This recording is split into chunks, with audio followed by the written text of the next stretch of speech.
November 5th, 1975. Travis Walton was working as a lumberjack in the Apache Sitgreaves National Forest. After a hard day at work, he loaded up in a truck with 6 of his co-workers and headed towards the nearest town, Snowflake, Arizona. As they drove on, with night settling in, they witnessed a saucer-shaped object just 100 feet in front of them. The truck was stopped, and, after an argument, Travis decided to approach the strange craft. As he got closer, he says a beam of light struck him and he blacked out. His friends, terrified at this development, left Travis where he lay and sped off into the night. Once they had gotten about a quarter of a mile away, they say they saw the alien craft zip skywards. They returned to look for Travis, but according to them, he was gone. Meanwhile, Travis claims he awoke in what he thought was a hospital. He looked up to the doctors working on him and realized they were short, bald, humanoid aliens. He says he fought with them for a time before they placed a plastic wrap over his face and things went dark again. Other times, when Travis tells this part of the story, he runs away from the aliens and gets into a control room where he claims that he was approached by a human wearing blue coveralls and a helmet. He explains that this strange person led him through the ship, showing off the hangars and other amenities, before bringing him back to an examination room where he's knocked unconscious by one of the earlier aliens. Travis's co-workers returned to town and spoke with authorities, who were initially skeptical. They believed that the 6 other workers had murdered Walton due to a disagreement earlier in the day.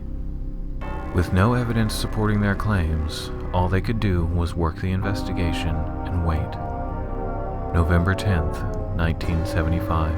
Travis Walton states he woke up in the forest where he was abducted, his clothes on backwards. He states that he remembers seeing the craft close its doors and float into the distance. He wandered to a phone booth in Heber, Arizona, roughly 30 miles southwest of where he was taken. He claims the town was strangely, completely empty. He places a call to his brother-in-law on the payphone and is back at home within an hour. His attempts at recovering quietly at home were quickly thwarted. Travis Walton was on the lips of every UFO researcher and tabloid journalist in the country. A man had seemingly been taken for 5 days and returned. No one was going to leave Travis alone. He was immediately put on the defensive and given a lie detector test. He failed spectacularly. Some say this was due to the fresh trauma of being abducted, while others claim he had been hiding in the wilderness for 5 days and hadn't gotten his story straight just yet. He would go on to pass subsequent tests. Not everyone believed Travis. His most vocal detractor was ufologist Philip Klass. He noted that the sheriff that was familiar with the case stated that Walton, along with his mother and brother-in-law, were huge fans of alien media. He posited that just 2 weeks earlier, Walton had watched the UFO incident, a fictionalized portrayal of the abduction of Betty and Barney Hill. Details in Walton's stories allegedly closely matched what was shown in the film. According to Travis, the area where he was abducted began acting strangely. Ufologist and Walton claim, without concrete truth, that the trees in the area have begun growing faster.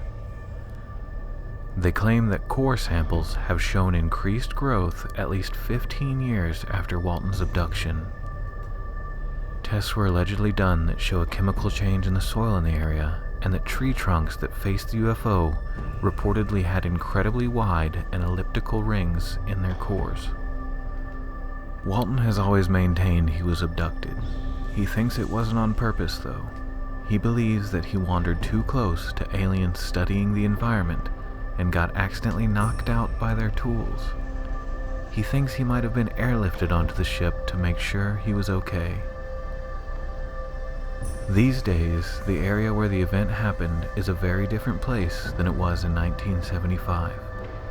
In 2002, a wildfire completely destroyed the area. The logging road Travis and his friends were on that night has since been decommissioned by the Forest Service. In 1979, Travis wrote a book about his experiences called Fire in the Sky, which was adapted into a horror film in 1993. Travis never went back to logging and has spent the last 40 years touring the country giving talks at UFO conventions. He occasionally takes groups up to the area in the Apache Sitgreaves National Forest where something extraordinary, whether it was extraterrestrial or a hoax, happened all those years ago. So what do you think? Was Travis Walton abducted by aliens? Or maybe this whole thing is just a hoax between friends gone wrong? I'll leave it up to you. You can give me your theories in the comments or on Twitter at DreadUnsolved or on Instagram at DreadTheUnsolved. I can also be found on Facebook. You can always send your tips to theunsolved@dreadcentral.com. Thanks for watching.